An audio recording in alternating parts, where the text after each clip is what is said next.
Սեռական առողջություն, սեռական հարաբերություններ, ընտանիք և շատ այլ թեմաներ։ Մենք խոսում ենք այն ամենի մասին, ինչի մասին դուք սովորաբար լռում եք։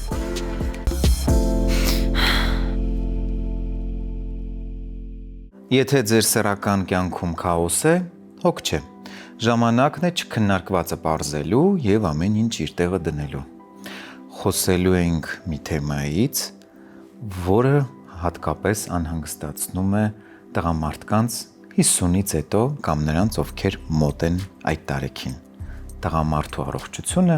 50-ից հետո։ Որպես կանոն, տղամարդու սեռական ակտիվությունը սկսում է նվազել 45 տարեկանից հետո և ունի իր բացատրությունը։ Ժամանակակից պատկերացումների համաձայն այն հորմոնները, որոնք ապահովում են տղամարդու սեռական ակտիվությունը, վարքագիծը, սկսում են աստիճանաբար նվազել 40 տարեկանից հետո։ Ավելի կտրուկ, սկսում են նվազել 45-ում, իսկ 50-ում արդեն սկսում են ցուցաբերել իրենց համապատասխան դրսևորումները։ Միջին թվաբանականով ընդունված է համարել, որ տղամարդու սեռական մայրամուտը սկսում է արտահայտվել հատկապես 50-ից հետո և կոչվում է այն տղամարդու կլիմաքս կամ անդրոպաուզա, այսինքն անդրոդադար, տղամարդու սեռական կյանքի դադար։ Իհարկե, խոսքը այս դեպքում դարձյալ այն կարևոր հորմոնի մասին է, որի մասին շատ ենք խոսել և այն շատ կարևոր նշանակություն ունի։ Խոսքը տեստոստերոնի մասին է և ինչպես ընդունված է ասել, տեստոստերոնը հորմոնների արքան է և արքաների հորմոնը։ Ցավոք պետք է նշեմ, որ մասնագիտական պրակտիկայում մենք նկատում ենք նաև սեռական կյանքի մայրամուտի ավելի վաղ դրսևորումներ։ Նույնիսկ լինում են դեպքեր, որ արդեն 30-35 տարեկանում գալիս են տղամարդիկ և նշում գանգատներ, որ չունեն ցանկություն սեռական կյանքով ապրելու և ոչ միայն չունեն ցանկություն, այլ նաև վերացել է հետաքրքրությունը սեռական կյանքի նկատմամբ։ Այս հարցում ինչ խոսք կան հատուկ գործոններ, որոնք եթե ժամանակին մենք չկանխենք, ապա կարող է խնդիրը այս առումով բարդանալ և հանգեցնել նույնիսկ միջանձնային հարաբերությունների վատ թարացման։ Մասնավորապես առանձնահատուկ ուզում եմ նշել այսպես կոչված մենեջերի համախտանիշը, որի դեպքում տղամարդու աշխատանքի և հանգստի ժամերը խստորեն խախտվում են և նա սկսում է աշխատել նույնիսկ հանգստի ժամերի հաշվին և հանգստյան օրերը նույնպես վերենացվում աշխատանքային օրերի և նա փաստորեն չի ունենում հնարավորություն վերականգնելու իր սեռական առողջությունը և ժամանակի ընթացքում սեռական պաշարները սպառվում են, որոնք անդրադառնում են հորմոնային համակարգի վրա և իհարկե առաջինը արձագանքում է հենց տեստոստերոնը։ Խոսելով կնոջ սեռական ակտիվությունից, պետք է նշեմ, որ տարիքային առումով իհարկե կան տարբերություններ և միշտ չէ, որ դրանք համապատասխանում են։ Որպես կանոն, դասականորեն ընդունված է համարել, որ կնոջ մոտ փոփոխությունները սկսում են նկատվել, երբ սկսվում է նրա դաշտանադադարը։ Միջին թվերով դաշտանադադարը սկսվում է արդեն ձևավորվել մոտավորապես 45-ից մինչև 50 տարեկան ընկած ժամանակահատվածը։ Իհարկե, սա նույնպես պայմանական է, որովհետև ինչպես ընդունված է, կարող է և լինել վաղաժամ, և որի պարագայում արդեն ոչ միայն սեռական, այլ նաև մյուս բոլոր դրսևորումները կարող են ավելի շուտ սկսել նվազել։ Բայց ինչ է ցույց տալիս մեր պրակտիկան։ Շատ դեպքերում տարիքային անհամապատասխանությունը տղամարդու և կնոջ սեռական մայրամուտների բերում է նրան, որ կնոջ մոտ նույնիսկ դաշտանադադարից հետո էլ սեռական ցանկությունը պահպանվում է։ Սա ունի իր բացատրությունը և բացատրվում է նրանով, որ կնոջ մոտ դաշտանադադարի ժամանակ տեղի ունեցող հորմոնային փոփոխությունները այնպես են տեղի ունենում, որ դրանից հետո նրա մոտ տեստոստերոնի մակարդակը կարող է և պահպանվել։ Ի դեպ, շատ հեղինակներ հենց դրանով են բացատրում այն թևավոր խոսքը, որի համաձայն կնոջ այդ տարիքը կոչում են բալզակյան տարիք, թեև Բալզակը ինքը նկարագրելով այդ շրջանը նկատի ուներ ավելի շատ 30-ից 40 տարեկան կանանց, բայց մասնագիտական գրականության մեջ բալզակյան տարիքը ընդունված է համարել հենց կնոջ երկրորդ շնչառությունը նկարագրելու ամբողջ գործընթացը։ Լինում են նաև դեպքեր, երբ դաշտանադադարից հետո շատ կանայք նույնիսկ նշում են, թե բացվել է երկրորդ շնչառությունը եւ իրենց սեռական ցանկությունը նույնիսկ ավելի է կրկնապատկվել։ Սա եւս ունի իր բացատրությունը, որի համաձայն տեղի են ունեցել հորմոնային այնպիսի տեղաշարժեր, որի արդյունքում նրա մոտ ոչ թե նվազել են սեռական հորմոնները, այլ հակառակը ավելի բարձրացել։ Իհարկե, երբեմն սա առաջացնում է որոշակի տարաձայնություն ընտանիքներում, որովհետև տղամարդու մոտ նկատվող սեռական փոփոխությունները բերում են նրան, որ տղամարդը սկսում է արդեն պասիվություն ցուցաբերել սեռական հարաբերություններում, իսկ կանանց մոտ կարծես թե տեղի ունենում հակառակը, նա ունի ցանկություն եւ այդ ցանկությունը բերում է նրան, որ սպասում է հարաբերությունների, որոնք չլինելու պարագայում կարող են առաջացնել ընտանեկան կոնֆլիկտներ եւ ժամանակի ընթացքում խնդիրը չլուծելու պարագայում երբեմն կարող են նաեւ կնոջ մոտ բերել ֆիզիոլոգիական տհաճ իրավիճակների։ Կարևոր է նաեւ նշել, որ ժամանակի ընթացքում թե տղամարդու թե կնոջ մոտ սկսում են նկատվել բնավորության որոշակի փոփոխություններ, նկատվում են այնպիսի գծեր, որոնք նախկինում չեն եղել։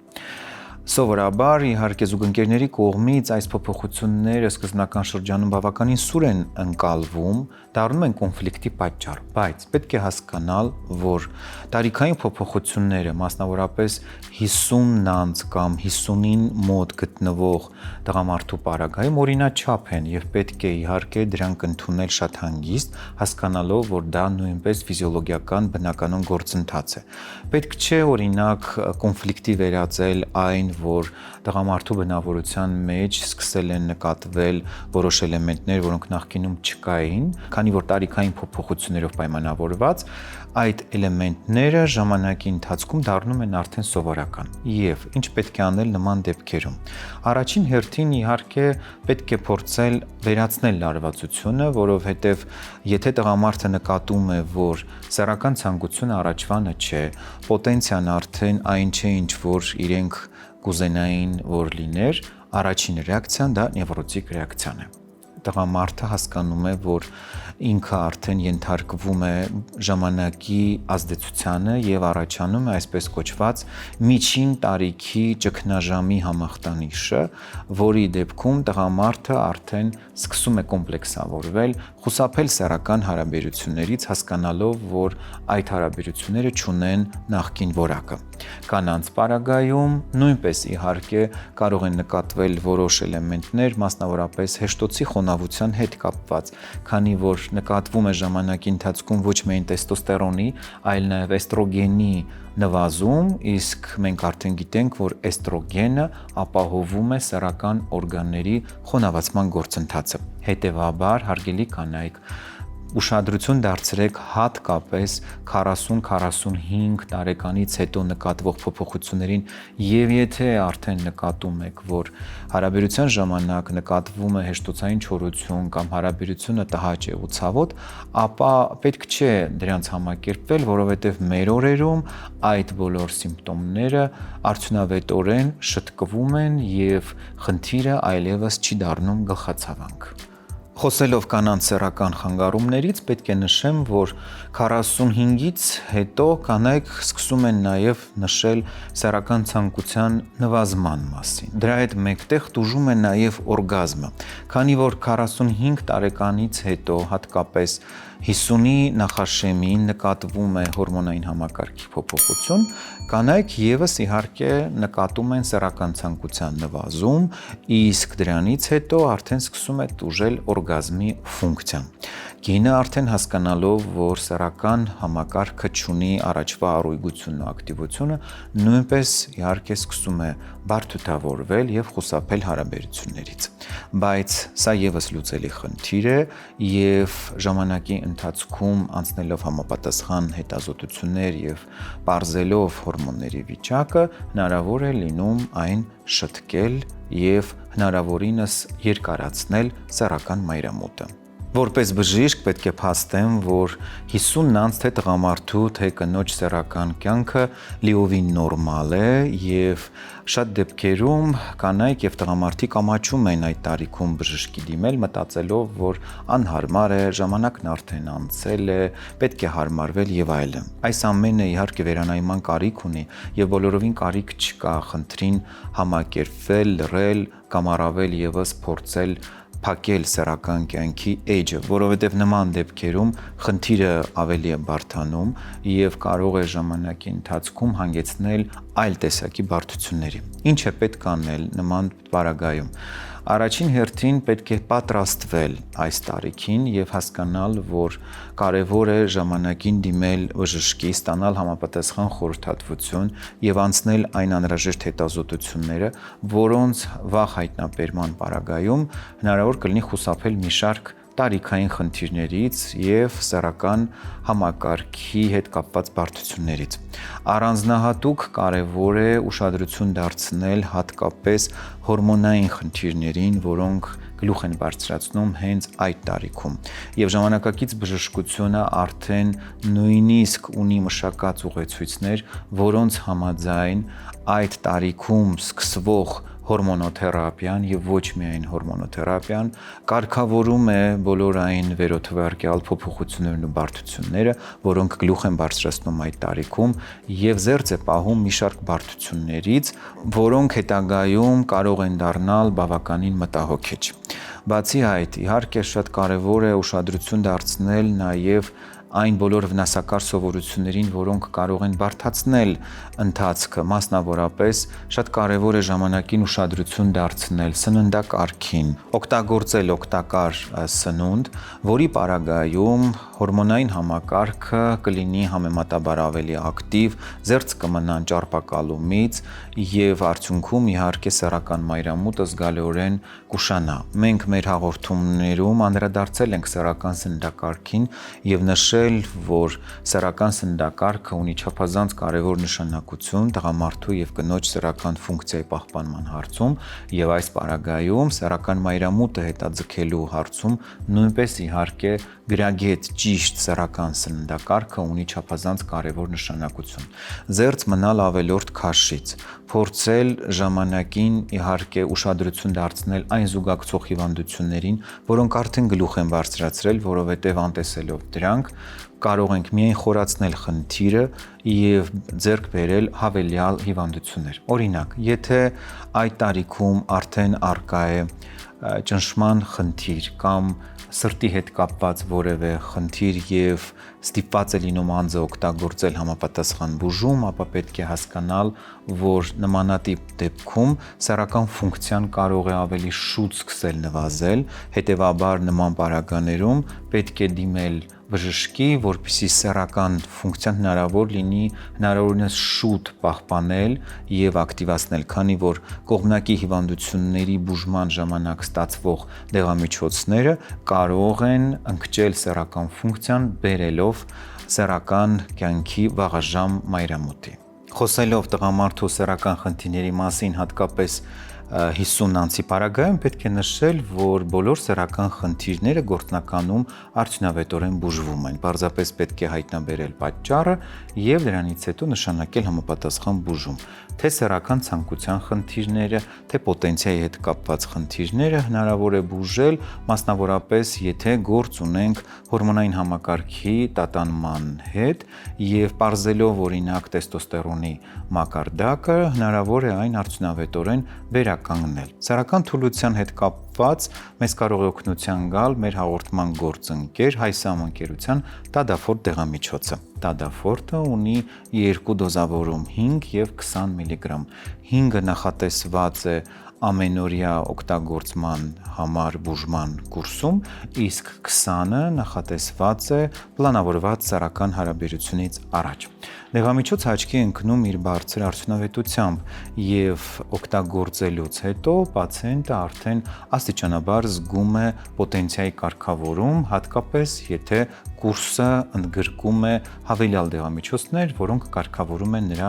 սեռական առողջությունը։ Դեղամիջոցը ունի հակացուցումներ, որոնց մասին բժիշկը պետք է անպայման ծանոթացի, եւ կուրսը ամբողջական ստանալու պարագայում ժամանակի ընթացքում սեռական առողջությունը զգալիորեն կարգավորվում է ու բարձրացնում տղամարդու ինքնագնահատականը եւ վստահությունը անկողնային հարաբերություններում։ Ուզում եմ հատկապես նշել, որ յուրաքանչյուր տարիք ունի իր գեղեցկությունն ու առանձնահատկությունը, եւ յուրաքանչյուր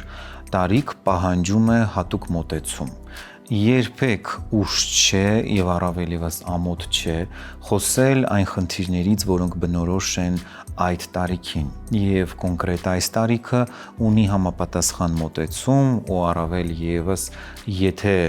դեռևս մնացել է սեռական ցանկությունը, պետք չէ այն վերջնականապես խեղդել, քանի որ դա հակասում է ֆիզիոլոգիական բոլոր այն պահանջներին, որոնք մարդը որպես կանոն ունենում է։ Քանի դեռ սեռական ցանկությունը կա, իսկ այն որպես կանոն մնում է, պետք է դրան ականջալուր լինել եւ փորձել կարգավորել, դրսևորելով համապատասխան մոտեցում տվյալ տարիքին համապատասխան։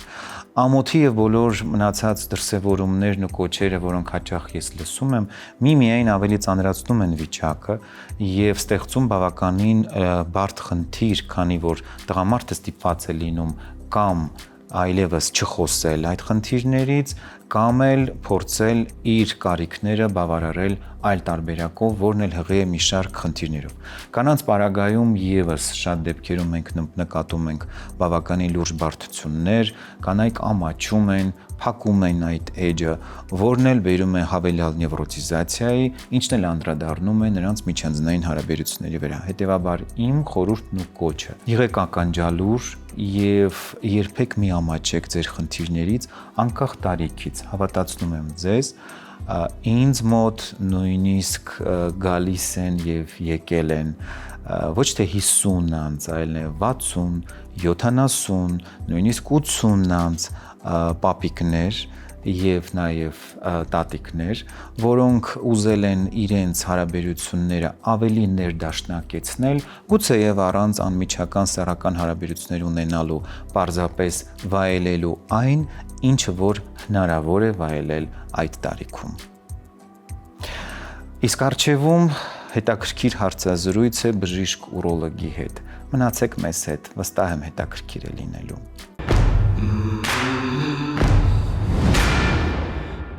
Սեռական առողջությունը ընդհանուր առողջության անբաժանելի մասն է։ Այսօր խոսելու ենք Գրիգոր Նարեկացի բժշկական կենտրոնի ուրոլոգիական ծառայության ղեկավար, ուրոլոգ-անդրոլոգ Դավիթ Տոնոյանի հետ եւ խոսելու ենք չափազանց կարևոր թեմայի մասին՝ ինչ է տեղի ունենում տղամարդու հետ 50-ից հետո։ Դավիթ, բարի երեկո։ Բարև ձեզ։ Շնորհակալ եմ հրավերն ընդունելու Իմ համար։ համար մեծ պատիվ է ձեր տաղավարում գտնվելը, Վրեժ Ալբերտիչ, նախ որ դուք իմ դասախոսն եք եղել, երկրորդ սա թվում է ինչ-որ էպոխայի շարունակություն է, որ դուք հիմք եք դրել TV-ում խոսել սեռական առողջությունից ու ընդհանրապես առողջությունից, սեքսադայում դրա շարունակությունն է, ու տենց մեծ պատիվ է այս տաղավարում գտնվելը։ Շնորհակալ եմ։ Շնորհակալ եմ։ Եկեք նախ հասկանանք ինչի ենք առանձնացնում այդ 50-ը, ինչ է թաքնված դրա հետևում եւ ինչու հատկապես պետք է ուշադրություն դարձնել ուրոլոգիական տեսանկյունից։ 50 տարեկանը հետաքրքիր տարիք է, որտեղ բոլոր կենացիներում ասում ենք, չէ, մարդը պետք է մինչև 100 տարի ապրես, դա կեսն է, երբ որ տղամարդը սկսում է ծաղկել։ Իհայտ է, ասում է, այդ ժամանակն ու կարող հայկական իրականության մեջ չէ, բայց աշխարհում տղամարդը արդեն բավարար գումար է աշխատել, ծառը տնկել է, երեխային մեծացրել է, տունը սարքել է, վայելելու ժամանակն է, բայց օրգանիզմը հակառակ է, սկսում է իր առաջի ազդակներն ուղարկել ու 50-ից 50 տարեկանը վերցրած է, երբ որ մարդը ծանրաբեռնված ուրոլոգիական անամնեզ չունի, շագանակը գեղձի քաղցկեղի սկրինինգն է սկսվում այս տարիքում ու ընդհանրապես սկսում է տեստոստերոնի դեֆիցիտը ակնհայտ լինել, ավելի շուտ է սկսում տեստոստերոնը օրգանիզմում իջնել, բայց դեֆիցիտը ակնհայտ է լինում 50-ից հետո ու որոշակի խնդիրներ հենց այդ տարիքն է, շեմային տարիքն է, որից սկսում են ի հայտ գալ։ Բայց դարը փոխվել է, տղամարդիկ են փոխվել ու 50-ից հետո նույնպես կարելի է լինել չափազանց առողջ ու 30-ում կարելի է լինել լավ հիվանդ։ Ոչ մեկ չի այդ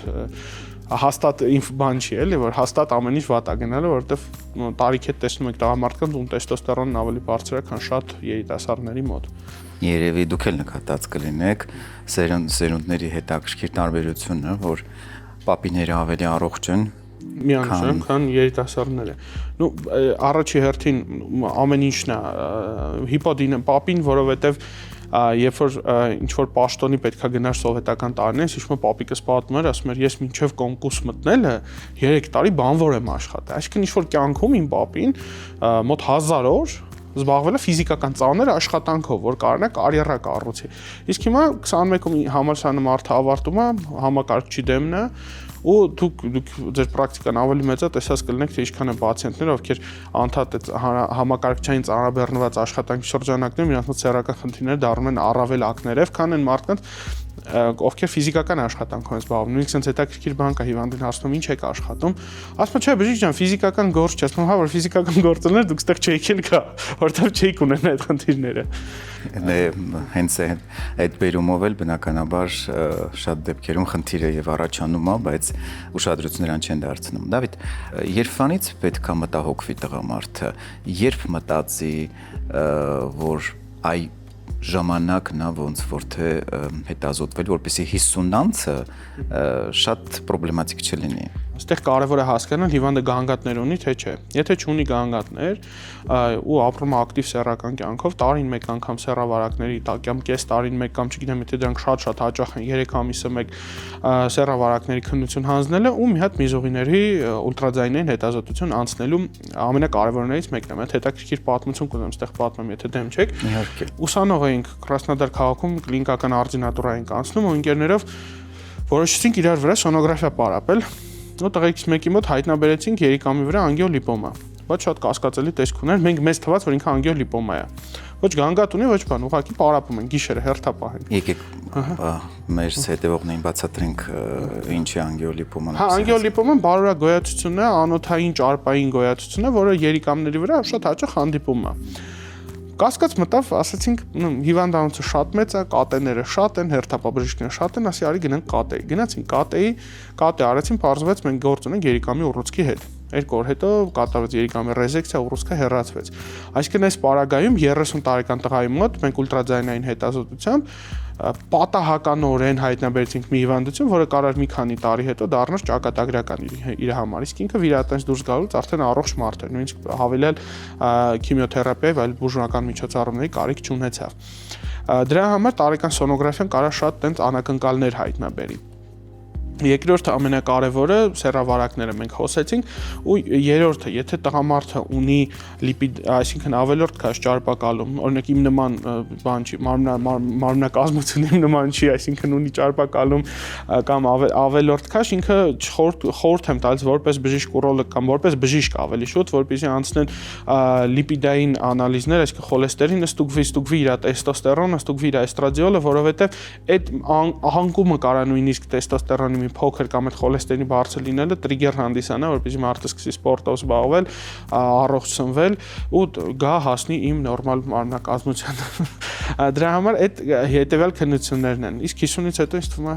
հեսա խոսենք 50-ից հետո ինչ պետք է անել։ Որը շատ կարևոր է, որովհետև մեզ վստահ եմ հետևում են բավականին շատ 50-անց տղամարդիկ։ Դավիթ, որոնք են այն ազդակները, որոնք արդեն իսկ պիտի սթափեցնեն տղամարդուն։ 50-ից հետո, թե ընդհանրապես արդեն մոտ 45-ից 50-ի հատվածներում։ Դա առաջի ակնհայտ գանգատը տղամարդը երբ որ զարթում է գիշերը, այսինքն ունի հաճախամիզություն գիշերային, դա արդեն ազդակ է, որ միզային համակարգում ինչ-որ փոփոխություններ են տեղի ունեցել։ Շատ հետաքրքիր է, որ տղամարդիկ շատ պանիկայով ասում են ես ադենոմա ունեմ, ադենոմա բոլորը ունեն։ Բայց արդյոք այդ ադենոման սկսում է աճել բոլոր տղամարդկանց մոտ։ Շատ քիչ տոկոս, նույնիսկ մի տոկոսի երևի չի հասնի, որ կյանքի ընթացքում չենք արձանագրի այդ հար միզուկային գեղձի աճը։ Երբ որ տղամարդը ունենում է արդեն այդ ադենոմատոզ աճը, մենք պետք է գնահատենք արդյոք իր միզարձակման վրա ազդեցություն ունի, թե չէ, այ հենց այս պարագան է, երբ որ իր գիշերամիզությունը արդեն կապված է ադենոմայի հետ, մենք արդեն կարող ենք արձանագրել, որ իր ադենոման միզարձակությանը խանգարում է։ Բայց եթե ադենոման միզարձակությանը չի խանգարում, բուժման ենթակա չի։ Հետաքրքիր ստատիստիկա կա, որ 10 հիվանդից 8-ի մոտ ադենոման բուժման ընդհանրապես ենթակա չի։ Բայց գիշերային հաճախամիզությունը առաջինն է, երկրորդը, երբ որ միզապարկը լրիվ չի դատարկվում։ Տղամարդը գնաց զուգարան, դատարկեց միզապարկը, 15-20 րոպե հետո մի հատ էլ է ուզում։ Ու երբ որ դա չի կրում պերիոդիկ բնույթ, դա կարելի է ինչ-որ բորբոքման հետևանք հանդիսանալ, բայց եթե այդ խնդիրը կա 1-2 տարի, դա արդեն նորից խոսում եմ միզային համակարգում փոփոխությունների մասին։ Այստեղ կուզեմ շատ կարևոր շեշտեմ, որ ցուրտ եղանակին բոլորիս մոտ երիկամների հիպերֆիլտրացիայի պատճառով այդ հաճախամիզությունը կարա լինի։ Ինքը մի քանի օրում պետք է անցնի, որը նորմալ է, որ մեր երիկամները սկսում են ավելի հեղուկ պահել մեր օրգանիզմում, հետո բաց թողել, հեղուկ պահել, բաց թողել, մենք սկսում ենք ավելի արագ միզել ինքը հիմնականում երբ որ մարդը անցնում է տաք գոտի, տաք սենյակ եւ 1-2 ամենաշատը օրում ինքը անցնում է, սա ընդհանրապես պանիկայի չի։ Խոսքը գնում է երկարատև, մի քանի ամիս կամ մի քանի տարվա փոփոխությունների մասին։ Էրեկցիայի խանգարումը 40-50 տարեկանում ոնց որ ասում են էրեկցիայի խանգարումը առաջի ազդակն է, որ ձեր օրգանիզմում մի բան այն չի։ Էրեկցիայի խանգարումը 40-ից 50 տարեկանում կարա խոսա ցածր խտության լիպոպրոտեիդների բարձր քանակի մասին, որը իր հետևանքը կարա լինի սիրտանոթային խնդիրները։ Այսինքն եթե ձեր առավոտյան էրեկցիան խախտված է ու դուք 40 տարին անցեք, շատ ճիշտ է, որպեսզի դուք անցնեք աթերոսկլերոզի եւ մյուս հիվանդությունների հետազոտություն, որպեսզի խուսափեք սրտամկանի ինֆարկտից, ինսուլտից ու ինչպես նաև ունենաք առողջ էրեկցիա։ Իսկ եթե ինչ-ինչ պատճառներով անտեսեցին այդ ազդակները, որը հաճախ եւ լինում է, գիտեք, միջև դանակ ոսկորեն չի հասնում, բժշկի չեն դիմում, այ ուրոլոգիական ինչ բարդություններ կարող են առաջանալ։ Շագանակագեղձի ադենոման երկարատև մնալուց, երկարատև միզարձակման խնդիրներ առաջացնելուց կարող է առաջացնել քրոնիկ կամ սուր միզակապություն։ Դա շատ տհաճ երևույթ է, երբ որ տղամարդու միզապարկը նույնիսկ եղել է մենք 1.5 լիտր մեզ ենք դատարկել, բայց տղամարդը ինքնուրույն չի կարողանում դատարկել, խնդիրը գնացել է։ Երկրորդը, այստեղ կարելի է ամենակարևոր բանը ցուցիչի մասին խոսել PSA քննության, երբ որ մենք sense մտքում հանգամանք ունենք, եթե տղամարդու հայրը, պապիկը կամ ցեղից ինչ որ մեկը ունեցել է շագանակագեղձի քաղցկեղ, մենք սկրինինգը սկսում ենք 40-45 տարեկանից, իսկ եթե չեն ունեցել ծանրաբեռնված անամնեզ, մենք գնում ենք դեպի 50 տարեկան եւ պլյուս։ Եթե մենք բաց թողենք PSA քննությունը, մենք կարող ենք բաց թողենք շագանակագեղձի քաղցկեղը։ Ինքը բավական լավ ցուցիչ է, որպեսզի տղամարդը շարունակի հետազոտելը եւ ախտորոշվի արդյոք կա շագանակագեղձի քաղցկեղ թե ոչ, քանի որ շագանակագեղձի քաղցկեղը մինչեւ շատ խորը ստադիաներ ոչ մի գանգատել չի առաջացնում։ Հիմնականում երբ որ այդ քաղցկեղը սկսում է գանգատ առաջացնել, դա արդեն բավականին ուշ этаպներում է։ Եվ որպես կանոն ցավոք ուշ են դրան մասին հասնում, ու թերապիան արդյունավետություն ունի, բայց ոչ այնքան, ինչքան նոր հայտնաբերված, որտեղ վաղ հայտնաբերումը մենք ես վստահ կարող եմ ասել, մենք կարող ենք հասնել շագանակագեղձի քաղցկեղի 100% անրեցիդիվ բուժման։ Վաղ հայտնաբերած հեռացվում օրգանը, մենք վերջացնում ենք հարցը։ Սիրելի քույրիկներ, մայրիկներ, աղջիկներ, ձեր հարազատ տղամարդկանց 50-ը եթե լրացել է, տարին 1 անգամ պետք է անցնել PSA պրոստատ սպეციფიկ անտիգենի քննություն։ Հետագայում բարդություններից խուսափելու համար ու ամենակարևորը այդտեղ պետք է հաշվի առնել մի փոքր sense կներեք, վերջերս իսպանական Մադրիդում Եվրոպայի ուրոլոգների ասոցիացիայի կոնգրեսին այդ միտքն անդադ հնչում էր, որ պետք է ոչ միայն դիտարկել են նորմատիվը, որ մենք դրել ենք 4 նանոգրամ միլիլիտր, այլ նաև եթե մենք տղամարդու մոտ PSA-ը առաջի տարում եղել է 1, երկրորդ տարում 2.5, դա արդեն նույնպես արձագանք է, որ օրգանիզմում process է սկսվել, ու պետք է հասկանալ երբ ինչքան ժամանակում է PSA-ը կրկնապատկվել, որովհետև մենք ունենք պացիենտներ, ովքեր հանձնում են մի տարի 0.5-ը, մյուս տարին 1.5-ը, հետո 2.5-ը, բայց ինքը նորմայի սահմանում է, տղամարդը ասում է դե լավ, բան չեմ, չէ, այդ արդեն խոսում է խնդրի մասին, բայց եթե նախորդ տարի 0.5 մյուսը 0.7, մենք արդեն հանգիստ լինենք։ Դավիթ, իհարկե ինձ համար հասկանալի էր, թե ինչի նշեցիք կանանց, մայրիկներին, քույրիկներին, որտեվ ես ինքս էլ եմ դրան հաճախ առնչվում, բայց եկեք մանրամասնենք, որպեսզի մեզ հետևողները հասկանան, թե ինչ նկատի ունեիք դա ասելով։ Մեր տղամարդկանց մեջ թող ոչ ոք չնեղանա, կա sense մի հատ անձնուրացության ֆենոմեն։ Այսինքն ես ուրանամ իմ անձը, իմ ընտանիքի, իմ հարազատների, ընկերների, բոլորի համար բացի ինձանից ու չհասկանալը, որ իր սեփական առողջությունը այդ ընտանիքի երջանկության գրավականն է։ Դրանով շատ անհանգ ստանում են կանայք։ Դրա համար շատ ժամանակ ես տեսնում եմ, երբ որ 60 տարեկան տղամարդուն 20 տարեկան իր դուստրը, 25 տարեկան դուստրը բերել է մասնագետի մոտ, ուղղակի check-up-ի, այսինքն ուղղակի հետազոտության, ու այդ շատ կարևոր է, սիրելի տղամարդիկ ինքնաթիռներում մի հատ sense օրենք կա, սկզբից դիմակը հագցնում եք ձեզ, հետո ձեր հարազատներին նույնը այս պարագայում է, եթե դուք ուզում եք, որ ձեր ընտանիքը կայուն երջանիկ լինի, պետքա դուք առաջինը մտածեք ձեր առողջության մասին, որովհետև ձեր առողջությունից կախված է նաև մնացած մարդկանց բարեկեցությունը ու կանայք այդ շատ նուրբ զգում են, երբ տղամարդու մոտ մի բան այն չի, տղամարդը շատ գանգատներ անտեսում է, իսկ կինը այդ գանգատների վրա խորանում, մտածում, հիմա ինչու՞ չէ նաև ինտերնետ համակարգերից տարբեր օգտվում է։ Դրա համար հիմա կոչս կանանցն է, որովհետև կանայք ավելի լավ այդ գործընթացը կանեն, տղամարդը կասի դե լավ, մյուս տարի կգնամ։ Նու դուք չգիտեմ, ես էլ եմ տղամարդկան շարքին, որ դա ասում են դե լավ, ցավում եմ, մի օր կանցնի, բայց դա սխալ մոտեցում է։ Եկեք տանք այն հիմնական խորհուրդները, որպես ուրոլոգ, որոնց պիտի ուշադրություն դարձնի տղամարդը, հատկապես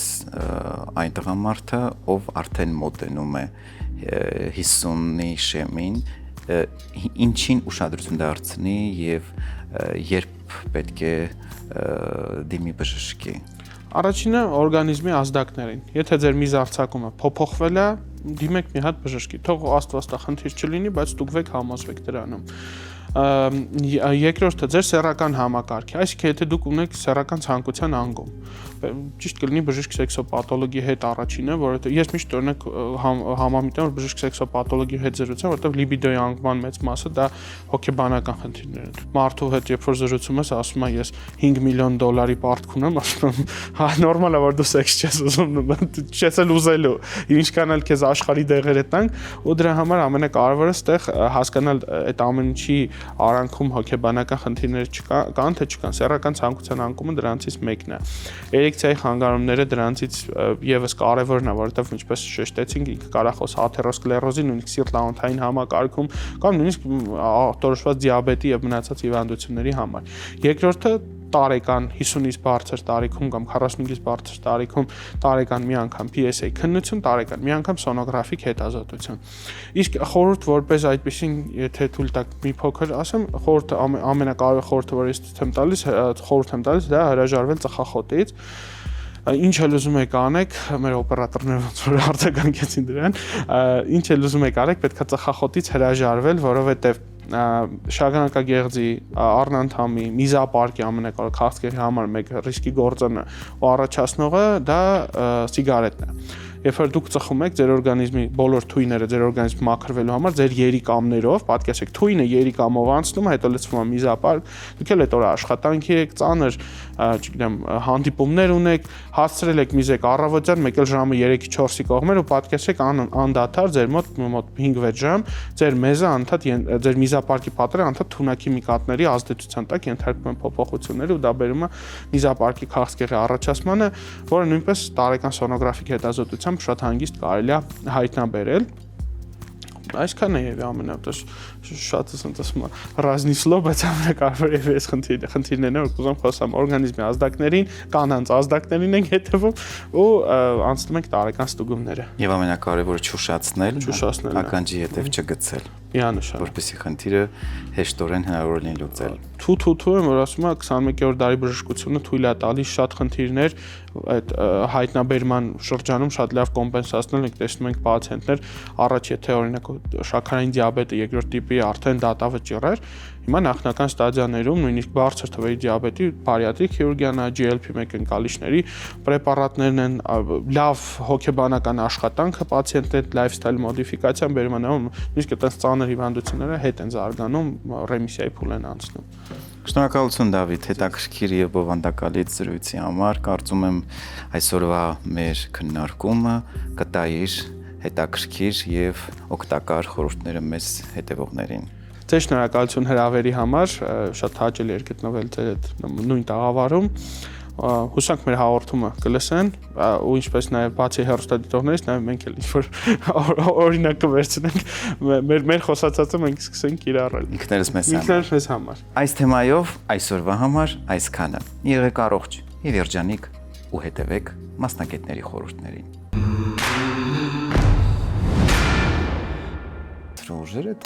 Սեռական այբուբեն խորագրի ներքո ես պատասխանում եմ բոլոր այն հարցերին, որոնք դուք ուղարկում եք մեզ։ Շնորհակալություն վստահության համար, դա մեզ համար անչափ կարևոր է։ Իսկ այժմ կարդամ հարցերը, որոնք դուք մեզ գրել եք։ Բարև ձեզ բժիշկ ջան, ես 22 տարեկան եմ։ Առնանդամի մաշկը մի թեթև երկար է։ Դա վտանգավոր է, պետք է վիրահատել։ Վիրահատվել եմ նաև վարիկոցելիի համար, մասնավորապես ձախ կողմը։ Վերլուծելով ձեր հարցը, կարելի է եզրակացնել, որ գործ ունենք ծայրային մաշկի հետ, որի պարագայում գլխիկը կարող է եւ չբացվել եւ այս դեպքում կարող է խնդիր առաջանալ եւ հետագայում բարդություններ ստեղծել հարաբերություններ ունենալու ժամանակ։ Որպեսզի պատկերը պարզ լինի ամբողջապես, պետք է անցնել բժշկական հետազոտություն, որի ժամանակ արդեն հնարավոր կլինի պարզել խնդիր կա թե ոչ։ Ինչու՞։ Քանի որ 22 տարեկանում դեռևս սեռական համակարգը ամբողջապես չի ձևավորվել եւ անդամը դեռ զարգանալու տեղ ունի, հատկապես իհարկե ամբողջական ձևավորման տեսակետից, այն ավարտվում է մինչև 25-27 տարեկանը, հետևաբար այս առումով եւս իհարկե միանշանակ ասել հնարավոր չէ, մինչև որ չանցնեք համապատասխան հետազոտություններ։ Եթե պարզվի, որ կա խնդիր, ապա նման դեպքում ցանկալի է դիմել ուրոլոգի, որովհետև խնդիրը ուրոլոգիական բնույթ է եւ վերջնական պատասխան հնարավոր կլինի ստանալ արդեն համապատասխան ուրոլոգիական հետազոտություն անցնելուց հետո։ Կարդամ հաջորդ հարցը։ Ես 22 տարեկան եմ, առանց պահպանակի հարաբերություն եմ ունեցել ու հիմա միզելիս մռմռում է, մաշկը չեմ կարողանում հետ տանել, ցավում է, կծկումներ է եղել, ասեցին ձեզ դիմեմ, ասեք ինչ անեմ, որ լավ անամ։ Շնորհակալություն վստահության եւ դիմելու համար, վերլուծելով ձեր գանգատները, պետք է նշել, որ ամենայն հավանականությամբ արկա է խնդիր միզասեռական օրգաններում, մասնավորապես կամ բորբոքումով պայմանավորված, կամ սնկայինով, իսկ չի բացառվում նաև սեռավարակով։ Պարզելու համար, թե ինչի հետ մենք կոնկրետ գործ ունենք, պետք է անցնել համապատասխան հետազոտություն, հասկանալու, թե որտեղ է խնդիրը եւ նոր դրանից հետո նշանակել բուժում։ Մի բան ակնհայտ է, նման դեպքում պետք է բացառել սեռական կյանքը, զերծ մնալ հարաբերություններից, որպեսզի խնդիրը ավելի չբարդանա, դիմել բժշկի, անցնել համապատասխան հետազոտություն, որից հետո արդեն ախտորոշում լինելու պարագայում հնարավոր կլինի նշանակել կոնկրետ բուժում։ Մասնավորապես իհարկե նման պարագայում ցանկալի է հանձնել համապատասխան հետազոտություններ, քսուկի, մեզի, պարզել սեռավարակների արկայությունը եւ դրանից հետո